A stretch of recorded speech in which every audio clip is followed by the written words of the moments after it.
Hi, I'm Jim Geraghty of National Review. We're at day 2 of CPAC, and I am joined by Pete Hegseth of Concerned Veterans for America.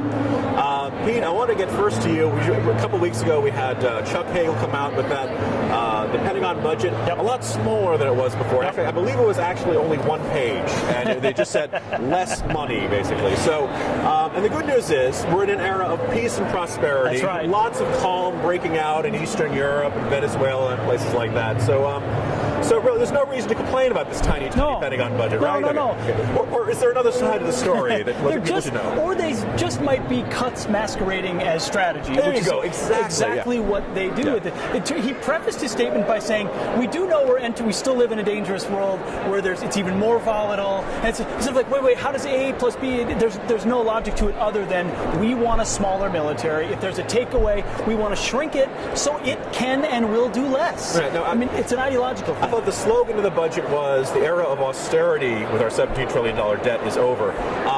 As you look at those numbers, I saw the A-10 Warthog is going to be phased out. So was there any particular cut to a program that worried you most, or is it just kind of an overall general approach of? I would say it's overall. There's a lot of overall general. What we've seen is because there's so much squeezing out because the top line is smaller, and you've got a growing healthcare and personnel costs that are effectively squeezing out a lot of the warfighting functions. A lot of future systems are being pushed out, and the acquisitions process at DoD is a disaster. So I don't want to say that these things have been coming in under budget or on time, but when you cut the ability to have that next weapon system, that's when you fall behind the curve.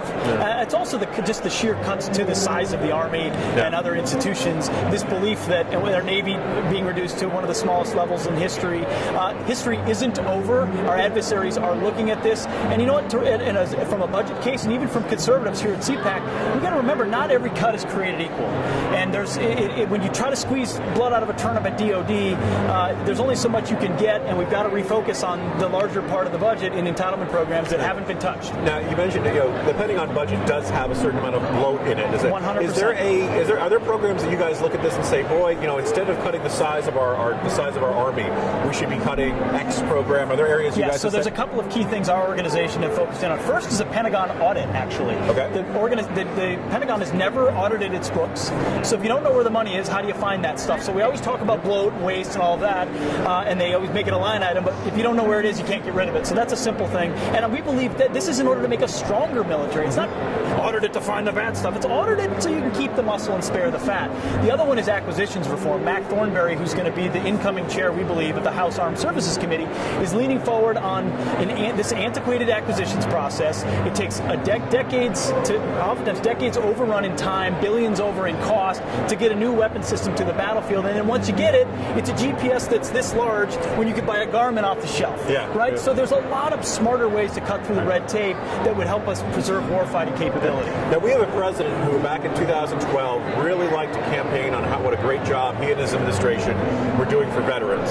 And I understand there are quite a few veterans. They saw those messages in the ads and the web ads and stuff, and they kind of grind their teeth in it. So how are they doing on that backlog at the Department of Veterans Affairs? Yes, and the still VA? there. Don't worry. Really? $70 billion more at the Department of Veterans Affairs since 2009, and it's still there. So the funding at VA has increased massively, yet the results, not so good.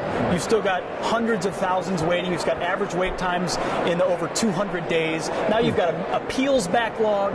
You've got medical backlogs. There's been recent news about medical appointment records being destroyed to make the numbers look better, preventable deaths at hospitals. It's horrible. It's the result of a calcified bureaucracy because everyone wants to help vets, right? Yeah. So what do you do when you want to help vets? You throw more money at the problem. Except if you throw more good money at bad, you get the same result. That's why we've been pushing something called the Accountability Project.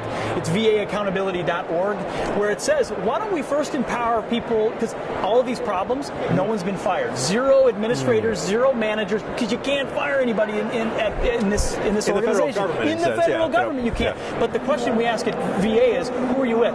The bureaucrat who can't be fired, or that veteran who did 3 tours and is waiting for his benefits or waiting on a medical appointment? It's a no-brainer where America is on this. So we're going going very aggressively at VA to say it's time for accountability. If a reformer wanted to go to VA, they couldn't do anything right now because you can't fire anybody. So that's where we're going on change. I have a book coming out later this year about the federal bureaucracy. So it's one of those topics where I go back and forth on whether it's a culture of the place in which people get in. They may have the very best of intentions, but then they see how the system works. They see how the organization works. There's no incentive to be more efficient. There's no incentive. Everybody clocks in, clocks out, and doesn't try to make waves.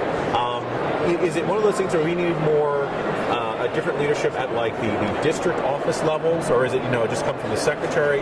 Where should the accountability lie? It needs to lie everywhere, but if it doesn't exist at the top, it's pretty hard to have it elsewhere. So our organization actually called for Shinseki to step down a year ago. That hasn't happened. Where we're going with, there's a bill in the House called the VA Management Accountability Act. Jeff Miller's carrying it in the House. In the Senate, it's Marco Rubio. Okay. And what it would do is empower the VA secretary to basically fire at will SES employees, Senior Executive Service, which is 450 top managers and executives at VA who oversee the hospitals, who oversee the claims process. So you've got executives at hospitals where there have been preventable deaths, literally preventable deaths, and the guy's getting bonuses or backlogs that have increased by thousands, and they're getting bonuses rather than getting canned. That's the problem. That has absolutely no place in the VA. It belongs in the IRS, where they have a proud tradition of rewarding people for screwing up.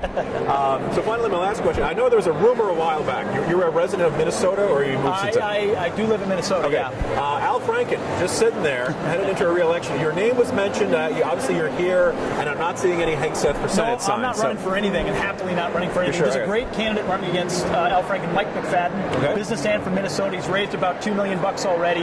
He's done a great job building a team. Would make a fantastic alternative to Mr. Franken. Send him back to Hollywood or New York or wherever it is. So I would encourage people. Mike McFadden's a great candidate for Minnesota. I was going to say, I think we can sum up Franken's term in the Senate very simply. He's not good enough. He's not smart enough. Doggone it, people don't like him. Not enough people are going to like him on election day, I don't think. Pete Hegseth, thanks very much for joining us. Thank you very much. Appreciate it.